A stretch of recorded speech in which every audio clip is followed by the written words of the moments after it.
Hai, sobat properti. Ketemu lagi kita di dunia investasi properti.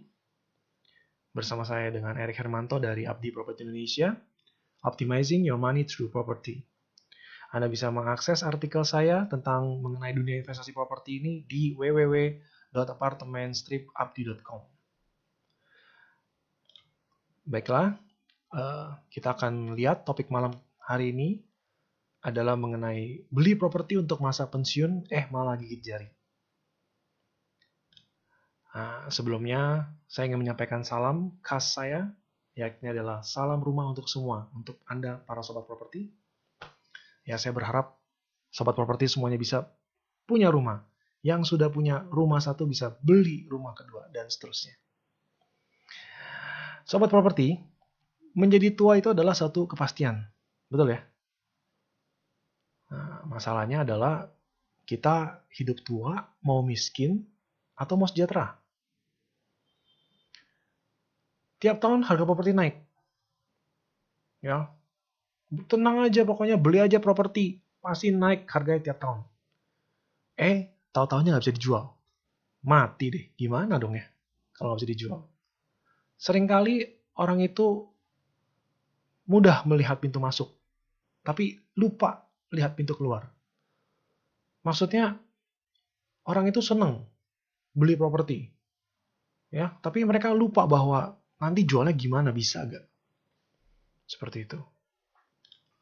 Nah, ini ada satu contoh kasus yang menarik, yaitu salah satu orang tua klien kami, kita sebut aja Bapak A.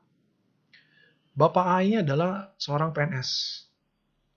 Dia tinggal di suatu rumah di Bekasi dengan luas 700 meter persegi. Bapak A ini memiliki 5 anak. Ya. Karena Bapak ini begitu mencintai keluarganya, makanya dia beli lagi rumah di sebelahnya sebesar 800 meter persegi. Jadi sekarang rumahnya 700 tambah 800. Jadi 1500 meter persegi. Besar sekali ya, sobat properti. Ada 8 kamar tidur. Ada 3 ruang makan. Listriknya sebesar 10.000 watt. Jadi ada kolam renangnya lagi. Ya, Anda mau nggak punya rumah seperti itu? Pasti pada mau semua ya. Lalu seiring waktu berjalan, anak-anaknya mulai pada besar. Ya, mulai pada menikah. Satu-satu pergi meninggalkan bapak dan istrinya. Ya, satu-satu pergi semuanya. Ada yang jadi duta besar, ada yang jadi pengusaha, seperti itu. Nah, lalu karena bapak A dan ibunya ini suka kesepian sendiri di rumah, makanya dia keliling ke rumah anak-anaknya.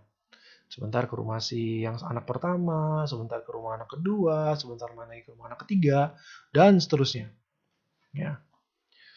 Akhirnya bapak ini mulai kepikiran, karena rumah ini sudah tidak terpakai, lalu dia rencana mau jual. Ya, dia ingin menikmati masa pensiunnya. Lalu apa yang terjadi? Ternyata sobat properti 4 tahun tidak terjual. Jadi Anda bisa bayangin ya, 4 tahun sudah dicoba tidak terjual. Dan sekarang rumah tersebut menjadi suatu liabilitas. Karena yang tinggalin pembantu.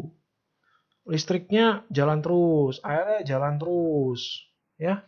Jadi udah mau disewain, penyewanya minta renovasi dulu, ya, hitungannya nggak pernah masuk.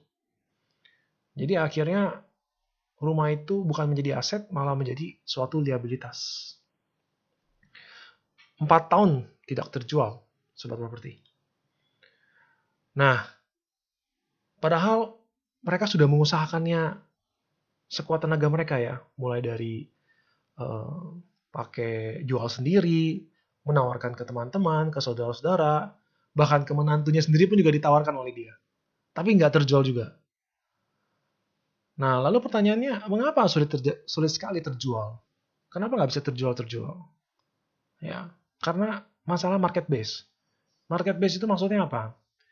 Perumahan di sekitar sana luasnya antara 100 sampai 200 meter persegi. Sedangkan rumah dia luasnya 1.500 meter persegi. Berarti rumah dia istana sendiri, ya, besar sendiri, nggak sesuai dengan perumahan sekitar sana. Lalu jalannya hanya bisa dilalui satu mobil. Ya, rumah segede itu, tapi jalannya cuma satu mobil. Nggak match. Nah, makanya rumah tersebut sangat sulit sekali terjual. Jadi sobat properti, akhir kata, jadilah investor yang cerdas. Selamat berinvestasi properti. Sampai jumpa.